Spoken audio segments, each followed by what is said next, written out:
Welcome back, everyone. Well, Tracy Marceron is back, and she's got a needle and thread, so I told Wayne I better do this, because remember the whole good craft scissors incident from a couple weeks back. Pliers. So pliers, that's right, sorry. Yeah, either way.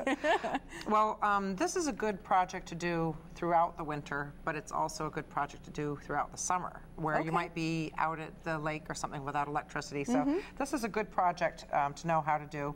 These can be quite pricey. The Stitcheries can be really pricey to buy finished, but they actually only take about 45 minutes to make. Really? Yes, yeah, and they're very mindless. You can watch a show or something on TV while you're doing it. You don't have to really think about it. Okay. I start with just a plain, inexpensive piece of muslin. It is so cheap to buy, even a whole bolt of this fabric. And then just put a little cut where you want the edge to be and tear that so that you'll get that little torn, rough edge. Yep. And then come up with a saying. There's a zillion sayings. I had a hard time deciding which two I was going to make probably for Google today. some ideas too. Yeah, that's right. And us girls at the store are having a good time working on these when we don't have a lot of customers. But the first thing that you do is measure the inside of your frame and how big the opening is going to be on the frame. You can go with an old frame and paint it, or a new frame and paint it. And then show that on a piece of paper. Then work out your flaws on a piece of paper before you put it on your fabric. Makes sense. If you do it in a permanent marker, you'll be able to see that right through the muslin.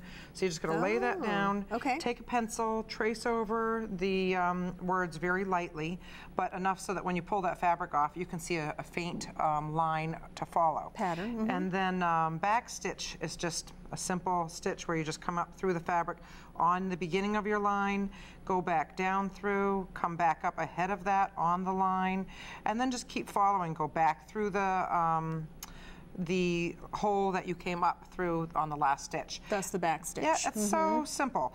And the good thing about this project is it doesn't have to be perfect. It doesn't have to be neat. Your words can be a little, as you can see on the Always Kiss Me Goodnight, my word kind of goes, droops down and then comes back up, and it just has to look cute. Gives it a homemade look. Yes, exactly. And after you finish that, you just take a cup of coffee without sugar or cream and dip the fabric down in. When you pull that up, scrumple it out so that you get most of that water wrung out of it, or the tea wrung out of it, and then lay that on a towel, iron it, and that will bring the coffee up to the surface so that you have a browning all around the words. Now the longer you iron that, the more scorched you'll get it, the darker you'll get it.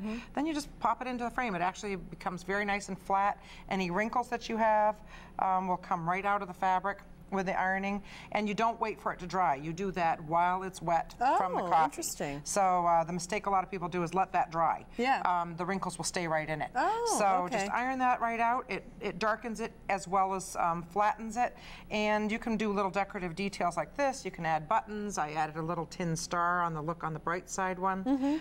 They're just a lot of fun, and no two will be the same.